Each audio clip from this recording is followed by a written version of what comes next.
for private government. And we have been doing this for the last 50 years. As a result, today now one generation has come up, which were trained in the nature education camp, and we find a lot of awareness and even action, social action in our state, which has resulted into such a wonderful biodiversity conservation. Why I say wonderful biodiversity conservation is because Gujarat, as people outside Gujarat look at it, is a state of heavy industrialization, heavy urbanization. Normally people do not appreciate that Gujarat has the largest area under biodiversity, under protected biodiversity.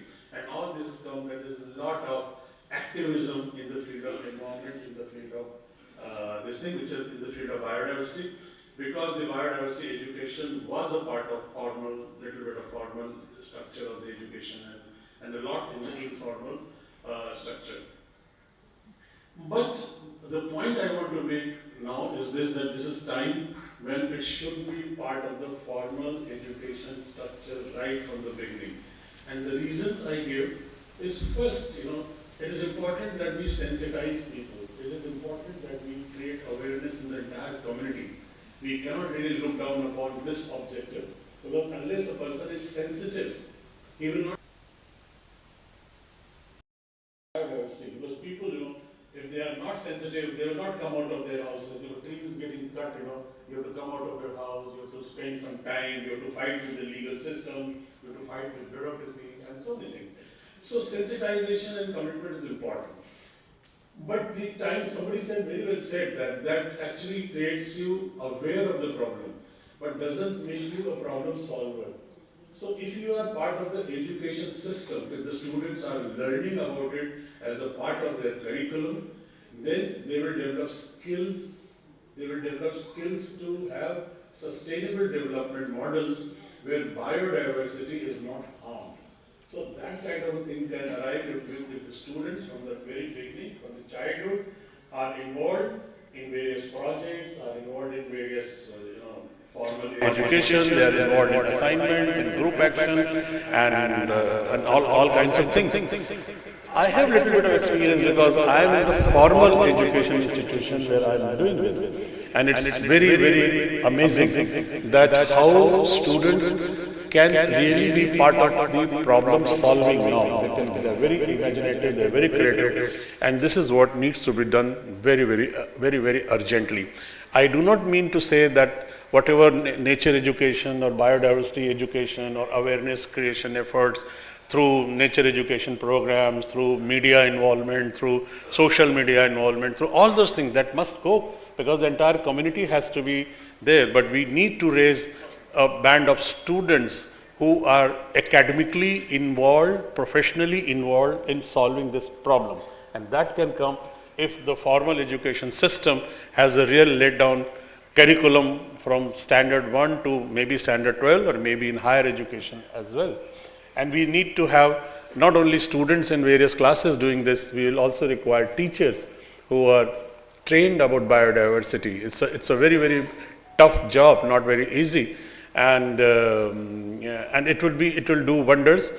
There's another angle to this, why it should be part of the sustainable development, because so much of work is being done now by the government, by the industry, by the policymakers, and we all know that green jobs are the future of employment. Every student basically wants to get a job. The parents want that the child gets a job. And in future, after about 10 years, most of the jobs are going to be in the arena of green jobs. That also makes a practical sense why nature education, environment education should be part of the education system, formal education system. So these are some of my thoughts, and I'm again thankful to you for giving me this opportunity to share my experiences. Thank you very much for hearing me. Thanks a lot. Thank you.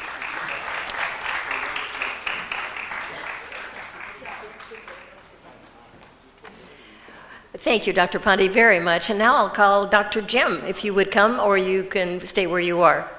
Dr. Jim? You? Mm-hmm.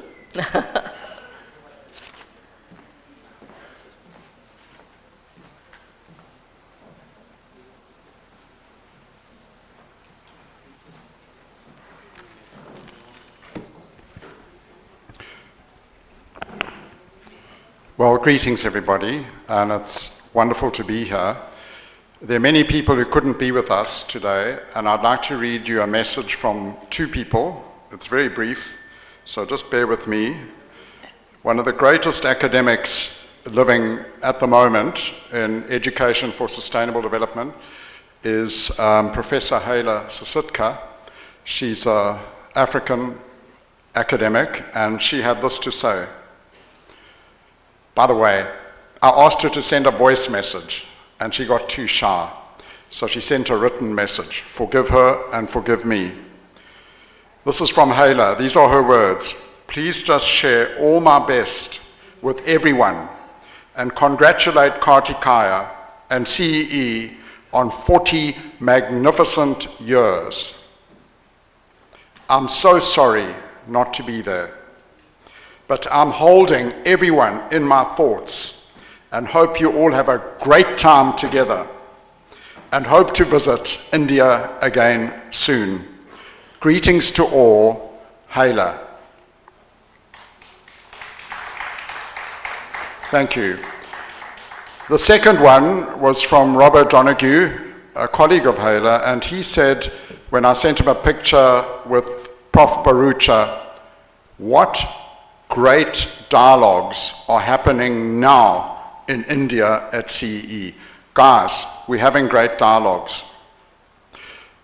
And as I listened to that opening session, the words of Prisha Ramsarup reminded me of three great leaders on earth. They were Martin Luther King, Nelson Mandela, and Mahatma Gandhi. My home city has an ashram built by Mahatma Gandhi before he made the ashram in Ahmedabad. Would you believe that? So we could learn a lot from him. What the three of them did that Prisha articulated is they were disruptive in their work. They were respectfully disruptive, and they did it with dignity. They didn't perpetuate the conventional wisdom of our times. And let me tell you, the conventional wisdom of our times is quite disturbing. You only have to look at some of the publications that are doing the rounds where people speak of target groups, to target the other with our message. How arrogant could they be? The idea of a target group is borrowed from the military, and the military set up target groups to kill people. Do we want to perpetuate that kind of symbolic violence? Of course we don't. We need to transform our work. It needs to be transgressive, sure, but it can be done with respect and dignity, and that's what CEE stands for. So please be careful when you draw on these colonial ideas, like targeting others. We don't need more of that. We need the warm heart of India and Africa to unite in a decolonial future. Did you know that the wildfires that broke out in Los Angeles were caused by colonialism? Not by the homeless person who tried to light a fire to keep his hands warm. That person's going to go to prison for at least 20 years because he caused the fire in Los Angeles. You know what? He didn't cause it. Fire had been used as a tool across Africa and, I believe, in India for 10,000 years to create the vast grasslands of Africa. A tool of fire created those grasslands, and we get much more food from grasslands than from forests. The colonial message into the colonies was fire is bad, prevent it at all costs. Why? Because fire disrupted the commercial agriculture of the times. What then happened is biomass built up. And you know what? Biomass can self-combust. Where was that colonial message at its most? Listen to these countries. Cape Town, South Africa. Melbourne, Australia. Portugal, Greece, and California. Where have the most catastrophic fires broken out in the last 2 years? The same 5 countries. people, if we don't overcome this colonial legacy, we're going to perpetuate the past. If we are serious about change, we can work for a transgressive future that's necessarily disruptive, but respectful and dignified. And that was the message I heard from Prisha. So, Prisha, thank you for coming from Africa to share it with us. There are two things I've got to share today. Is Mina in the audience? Where's Mina? Mina, please come forward. Have you got the chart? So what Mina's done, well, here's the most astonishing message. It comes straight from Kartikaya. Did you know that in years to come, every single school leaver in India, in grade 10, will have a mandatory curriculum? Thank you for coming forward. This is Mina. I think you all know her. She's my friend. Kartikaya and Mina, and lots of help from CEE, have developed 100 statements that in years to come, every school leaver in grade 10 will be introduced to. They'll be invited to learn them. Isn't that beautiful? You could say it's mandatory, but it's with love. So CEE have constructed the 100 statements, and while you were busily drinking your tea and looking for the tasty cakes, you'd have seen they're on the food court wall. Okay? 100 statements, but you have a chance to choose a statement you like, and there's a convenient sticky star, and you pull off the star of your choice. Some people like green, and you stick it next to the statement that you think is really cool. And you know what? Mina's so clever. I put mine up. She said, I put it in the wrong place. She quickly pulled it off and put it in the right place.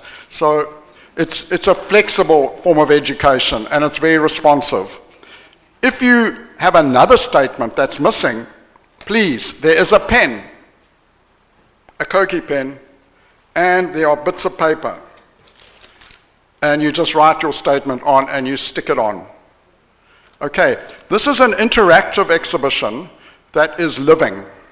Each evening, Mina and I will review it, and we'll have more messages there for you tomorrow morning, and more the next day. By the end of this conference, we're going to agree upon 100 statements that every school leaver will have. Hey, how cool is that? And we are inviting them in. This is a form of, if you like, kind of disruptive learning. Sure, we need to learn to read and write and arithmetic, but if we don't learn about nature, the way Cheryl taught us a minute ago, where are we going? The first thing I did, I photographed her stuff and I sent it to my daughter, who's the mother of 2 children. I've already had an amazing response. She is going to bring her children up the way Cheryl says. How cool is that? So, Mina, thank you so much. Do you have any message for everyone? Just say hello. Hi, good morning all of you. Welcome to CEE. Welcome to the conference. So as Jim has told you, we have a panel with all the essential learning set up for you. Please feel free to comment, and so that by the end of the conference, we have 100 statements that will define the essential learnings in environment education. Thank you. Shot Mina. You can see why it's such a privilege to work with people like CEE, the caliber of Mina. My goodness. There's a last message. When Kartikaya invited me to come to this conference, he said, please write 3 position papers. And they like think pieces or concept notes. The first one is the history of civic societies in India and Southern Africa, drawing on the work of CEE and the work of WESA. I don't know much about CEE, so Preeti Nambia and her colleagues are helping me with that. And already people like Daniel from FEE are helping inform those papers. Now, let's say you want to help write these papers. Every single person in this room is a co-author. Guys, let's break the mold. Why don't 300 people write a paper? You're all welcome to be our guests and co-writers. How do you do it? It's simple. There's a QR code. I'll put it up at the food court. You just shine your mobile on it, click, and it's in your thing. It's on Google, and you just add your comments. Let's break the colonial mold. After all, everything is actually shared, and there's no copyright vested in one or two people. That is a colonial nonsense. So please join us. I've described the first paper on the history of civic movements changing societies. Necessarily disruptive, respectful, and so on. The second paper is about just transitions. How do we transition with justice? And again, I think the speakers on the podium in the former plenary really did justice to justice. I think you'll agree with me. So that section is on just transitions, and it's drawing on the SDGs and how we might reshape the future. Karti Kaya wants to take the three papers and their recommendations into the next COPs of 2025 to help inform the next 5 years.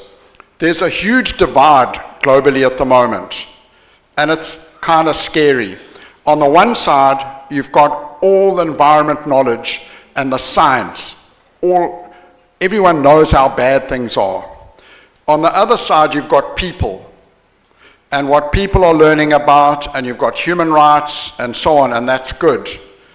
But what CEE brings to the next decade of the future, and we learnt it from the Japanese government in the decade of education for sustainable development, what CEE brings is the interface, the environment together with people. It's a social environment future we're looking for that's sustainable. That's the second paper, and the last paper is the most exciting of all. It's about greening the curriculum, drawing on the UNESCO greening movement, but hey, it's drawing on online learning and artificial intelligence. You guys must join Kay on the 11th for the session on artificial intelligence. This is a new wave. We can mobilize it in a way that strengthens deliberation and engagement and doesn't suppress it. So we're not talking about artificial intelligence that technicist, not at all. We're talking about disruptive yet transformative. Join us, and thank you very much.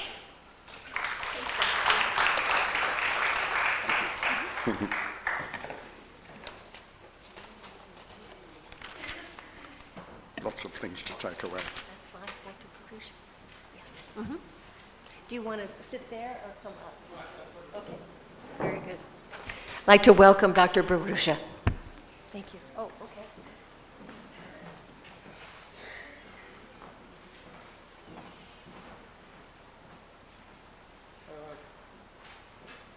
Not yet.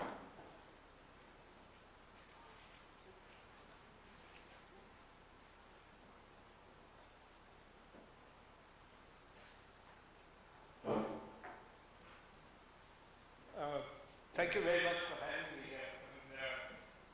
Today, the right two episodes that happened in this state for many, many years. The first was, I was invited by Karti to talk about biodiversity. It was called Biodiversity, a thesis.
Immense thanks, Doctor. And now Dr. Preeti.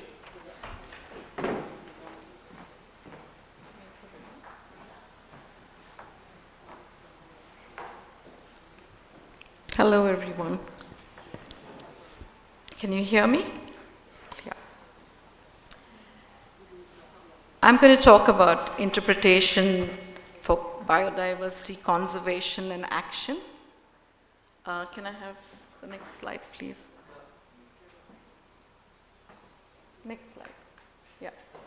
Since I'm the only speaker on this panel from the Center for Environment Education, I'll start by introducing the center. Center was established in 1984 with a mandate for public education and awareness. And what we do here at the center is to develop innovative ways of environment education, addressing various stakeholders, and trying to bring home the message of sustainability. So one of the really innovative things that we have done and developed here at the center is interpretation. We have actually pioneered interpretation in this country. Today we have actually installed over 70 interpretation centers across the country. Can we go to the next one? So what is interpretation? Interpretation has been defined by Tilden as communicating in a way that brings meanings and relationships through the use of objects, models, or whatever you can find that is visual, through first-hand experience and all kinds of illustrative media, rather than just presenting facts in a boring or prosaic kind of way. So we do know, and Cheryl talked about that research has established a strong connection between high-quality interpretive work, and which also includes first-hand experience, and which has a really positive impact on creating environmentally responsible behavior. So what we found, can I go back? Just don't skip. So we've also found, research has established that merely visiting natural sites or to natural sites, national parks, sanctuaries is really not enough if you don't have interpretation that provides you the kind of information you need to actually understand those connections. So if you don't have interpretation or you don't have quality interpretation, then it's a missed opportunity for sustainability education. So I thought I would just present a small case study which actually establishes how educating in an interpretive manner can actually lead to action. So this is a case of the Narayan Sarovar Sanctuary, which is a sanctuary in northwestern Gujarat. You can see it's marked over there. It was a sanctuary of about 756 square kilometers. It was denotified by the government of Gujarat to accommodate mining by the cement industry. So WWF at that point came to us and said, let's do something about this. So we kind of thought about how do we get the public to get worried about this whole thing and do something about it. So we needed to talk about what did we as citizens lose by this kind of a move. So we realized that the key messages we needed to get across was really about the unique value of a semi-arid ecosystem in terms of the biodiversity that it supports, which was a bit of a difficult task because a lot of people felt that it doesn't have trees on it, it's not green, it's not verdant. So why do you want to, why does it matter if someone wants to establish a cement factory here and mine some limestone? What is it to you, So we had to really establish that every ecosystem has its own unique value in terms of the biodiversity it supports. So we needed to provide information to identify and illustrate the species. They were almost completely unknown to the general public in this particular habitat so that we could create some emotional connections. So to activate the public mind, now here is this particular illustration is from the studio. We actually used that a lot during the media campaign that we then started. So we talked about Article 51 AG of the Indian Constitution that says it's a fundamental duty of every citizen to protect the environment.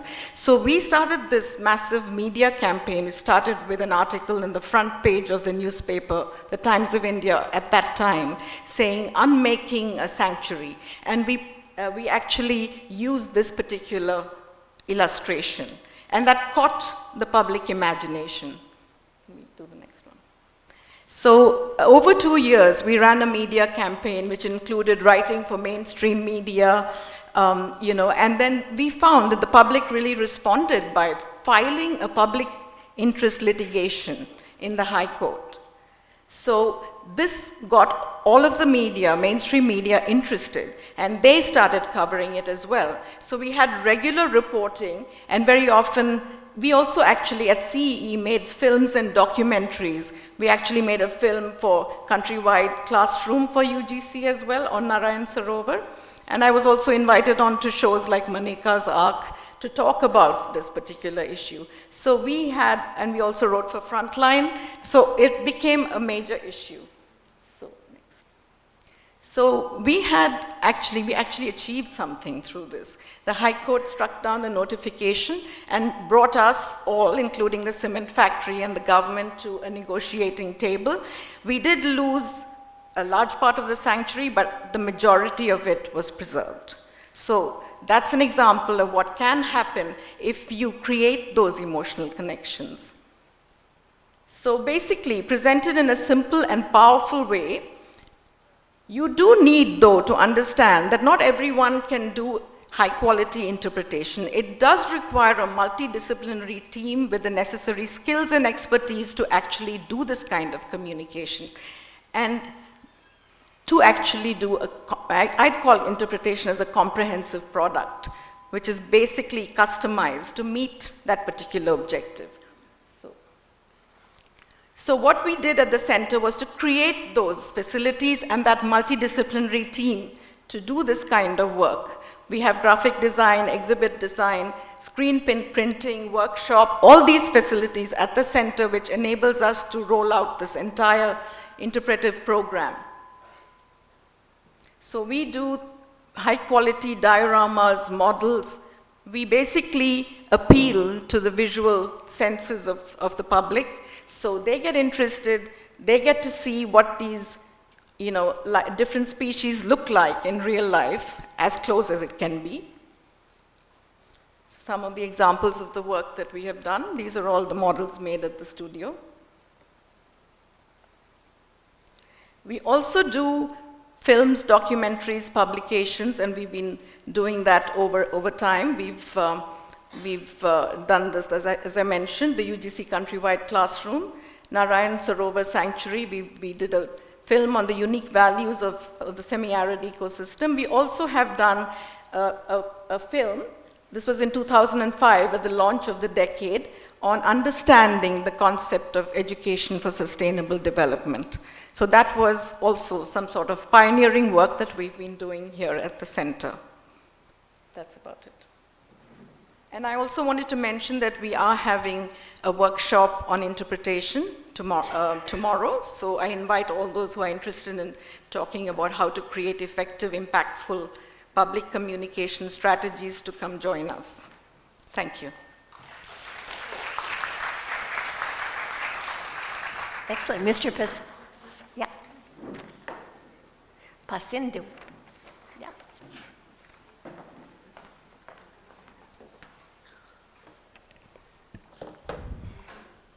So, thank you very much for the opportunity. So, once upon a time, there was a little boy who's from a little village called Arkavila. And he was really alone, actually he didn't have so much friends. He was struggled with many problems and still struggling. He didn't have the attention or the care for most of the time, but he found a way, and he is today at CEE in front of you all, and it's Pasindu. So it was a really challenging journey, even now, but going forward is the only option, and that's what we should do. But what's the most challenging thing that our youth have?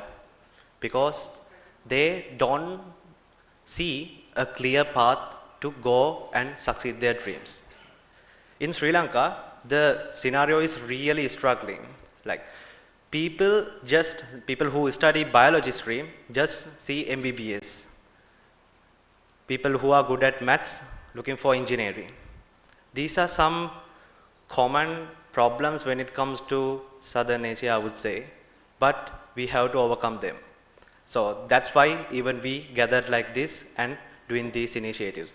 So we have to make the opportunities for the youth same like this and empower them and showing them a clear path. Like they have unique ideas, they have good ways to explore science. Everyone here would have their childhood like keeping caterpillars and looking at them how they turn into butterflies. This is a whole scenario. This was a passion. If someone is telling nature wasn't a part of us, just remember the childhood days we spent. We was just wandering around. We was walking around our houses, looking at trees and touching leaves. I have done so far more than 100 awareness workshops for today, but in any of these workshops, I didn't got much attention or any raising hands. The question was, have anyone gone outside and touched a single leaf and have explored it, just looking at some birds, looking at some animals, looking at the little spider in a jar and observe it and have a look, but not a single hand. And if there was any single hand raised, I have already contacted them with proper institutions, and unfortunately it's a situation in Sri Lanka. We actually don't have clear paths to show our youth what we have to do, and currently during our workshops and awareness we are going for it.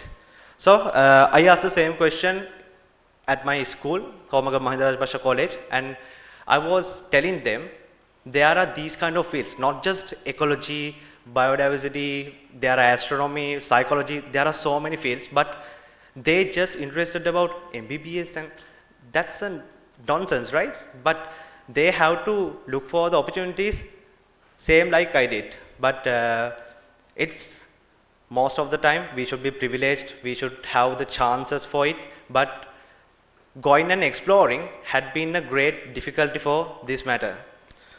So at the same time, we started a biodiversity project during our advanced level examination, and I got all my classmates, and first we have to make the sense within them. Like they have already forgot what they did during their childhood, they have forgot their passion. We have to go and talk with them, showing what they missed during their childhood and empower them. So I first organized a field trip to a biodiversity heritage known as Kitulgala Cave, and like after going them, they start to observe around, they start to see the beauty and how are these species. Like some people even don't know we have a great biodiversity within Sri Lanka, even within our home gardens. Personally, I have observed more than 550 species within my 7-acre home garden. Like that's a really good project. So I started to do documentation in my school, and we observed 188 species within this school, and this is in the middle of a technological city. All the buildings have been replaced after removing the agricultural lands, and there's just a small forest patch inside the school. So we started to do a baseline studies, and just not that. After doing the baseline study, we published an abstract publication at 27th International Forestry and Symposium, and we won the first place for citizen science platform, and that was a really good achievement. And we kept up our work, and the local government authorities gave us a land just a few kilometers away from our school to study it and have the purpose of the land to educate others. So it was really inspiring. After all of these things, if someone is chasing their dreams in this field, there are some barriers. Everyone are not good at English. Even I wasn't a few years back. So there should be resources available in their local context. We started to make some toolkits. They will be available within this year. So also I should thank and mention WHT, Wildlife Heritage Trust, which was done by Rohan Pethiagoda sir. He was a really big taxonomist. He did a lot of work at Sri Lanka and translated the scientific knowledge into Sinhala. So that was a big work, and still we are using those guides which was done in 25 or 26 years. And I guess we have to keep it up, and one of main thing is our people doesn't know there are opportunities for taxonomies. Taxonomy is not being spoken with among young people. I have so many friends who are really good at taxonomy, phylogeny, like they know how to see the relationships between species, how the habitats have been conserved, but they don't have a job, they don't have a salary. What's the great problem what we all have? Financial stability. Young people, why only choosing engineering MBBS? Why? Just because they don't have an option. What do? We have parents. The same problem was chased after me for the war years back, and we should have the courage, and that's really dangerous. So all the people here, you can make it. You are the ones who need to make these opportunities for youth, and I'm glad CEE doing a really great job at here, like having youth around here and having their abilities and advantage, and like giving them chances to showcase themselves. Programs like TTPC, Titanus Plastic Challenge, are showcasing the champions. What are their stories? What is the background? This is something we should really care in our local context and showing them around. Then the next generation will be empowered by them. So I guess all these kind of fields should be entangled, and another main issue is there are so much associations. You know, eco clubs, Leo clubs, like they are doing different kind of awareness workshops and other programs related to this field. But where are we heading? Sometimes we are having identification workshop, but what we do? There should be a common target which we all have to follow and be together. So I guess Saseni platform is a really good place at that point, because it connects all the clubs together. So Sri Lanka, we are planning to do something like this to improve the citizen science platform. And for the last, I just have to tell, if you have any youth, just ask them to start. They will think about having step by step, have a big plan, have a sheet and write, okay, I will go to BSc, then MSc, then PhD, then I can go for it. No. First, they have to discover themselves, the unique ideas, and have the first step, then all the path will be clear. That's what I did. I hope I can empower more youth, and I hope you got something from this, and I'm happy to be here, and thanks for this opportunity. Let's go for a really good, great, green future. Thank you all.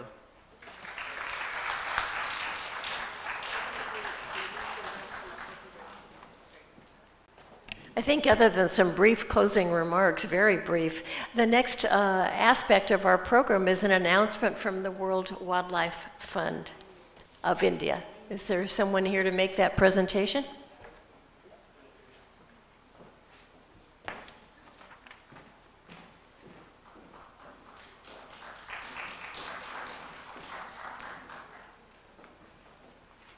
Thank you so much, Cheryl, and thank you so much, Karthik Bhai, for this opportunity. I think so. Pasindu has left us at a very good spot, and he's kind of left all of us inspired how important citizen science is. And after all the interesting and inspiring points that have been put forward by our experts, I think so it will be very important that we do something to engage all of you in action. So ladies and gentlemen, students, teachers, if there are any, and I'm sure each one here of you here is a nature enthusiast, citizen science is a collaborative approach to scientific research that involves the public in the collection, analysis and interpretation of data related to biodiversity. It enables individuals to contribute to scientific endeavors, promoting a greater understanding of the natural world and addresses complex environmental challenges. The idea that drives citizen science is based in public participation, collaborative approach. It's data-driven. Citizen science projects rely on the collection and analysis of data and answers key research questions and informs decision-making. It's inclusive and accessible that allows people with diverse backgrounds and skill levels to participate. To celebrate the long-standing partnership between CEE and WWF India, it is our pleasure to announce the launch of the exclusive Center for Environment Education Campus BioBlitz competition, a thrilling challenge that combines science and nature. BioBlitz will make us all embark on an exciting adventure to explore and document the rich biodiversity of the beautiful CEE campus that we have been experiencing through the day. From the tiniest insects to the majestic trees that inhabit this campus, every species counts and every observation matters. The goal of this competition is not only to identify as many species as possible, but also to foster a deeper appreciation and understanding of the natural world. We hope to inspire a new generation of scientists, conservationists, and environmental stewards through this. Here is a little action for all of you. Individuals making the maximum number of observations will be declared the winners and will win exciting prizes. So are you ready to join the BioBlitz? A challenge. Let's come together to celebrate the wonders of nature, promote conservation, and have fun while doing it. I now would like to invite my colleague Shonali to share the details of the challenge. Thank you and good luck with your BioBlitz observations.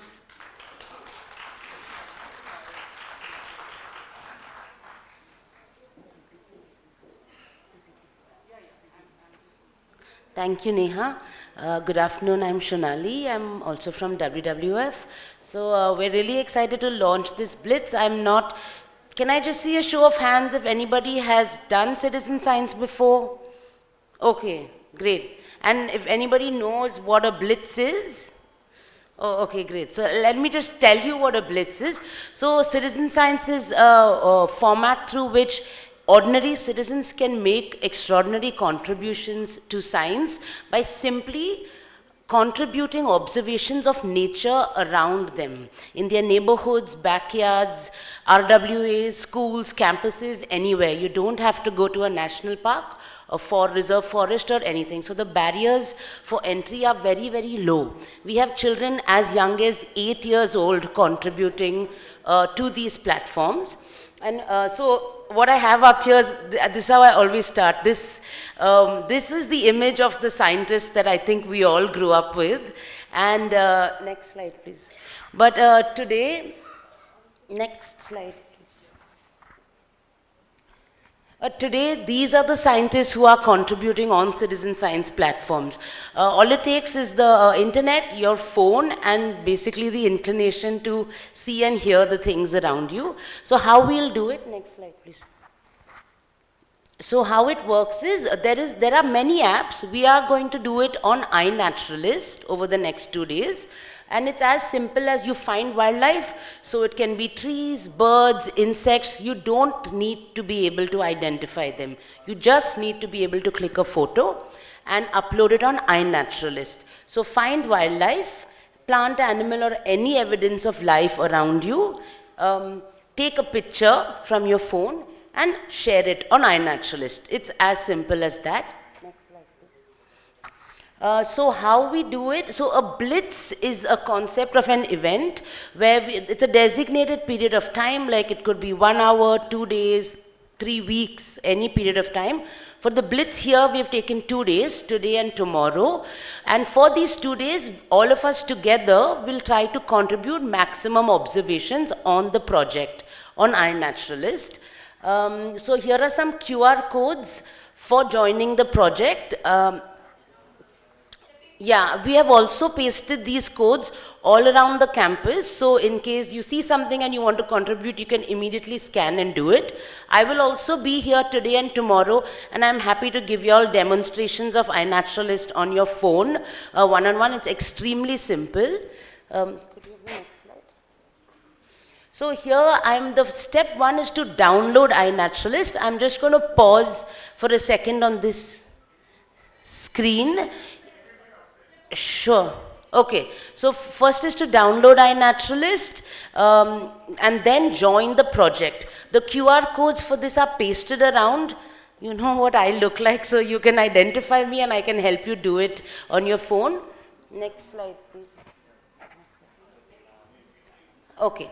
This is the project page. This QR code will take you to the project page. If you want to type it out, the short link is bit.ly/CEE Blitz. So yeah, this is the information you need. I'm around here and I will give you all demos on how we can contribute. Thank you. That's a very, very worthwhile and exciting project. Thank you for that presentation. Please join me in thanking all of our panelists. Pleasure to have you all here.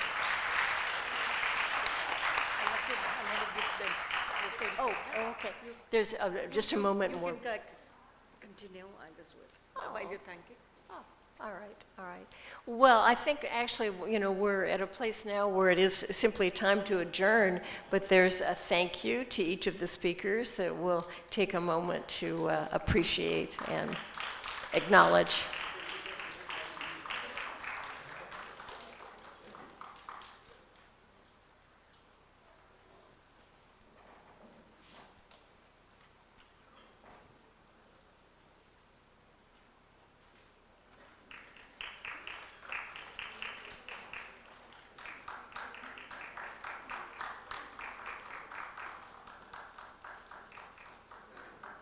So in addition to thanking and acknowledging each of the speakers, thanks to each of you for your kind attention, and thank you for the good work you'll continue to do in the world. A pleasure. See you soon.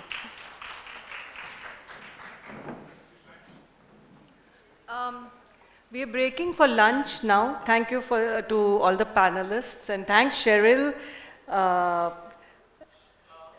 Yeah. So, sorry. Yes, I'm announcing. So we will be breaking now, and we need to get into our parallel sessions by 2:15. The schedule, I hope you all have received your schedule and the speakers know where to go. In case you need any help in terms of the location of the spaces, please contact any CE person. We will be able to help you out. So have a quick lunch and let's get back to the parallel sessions. Hectic day today, we have to also catch Darpana in time.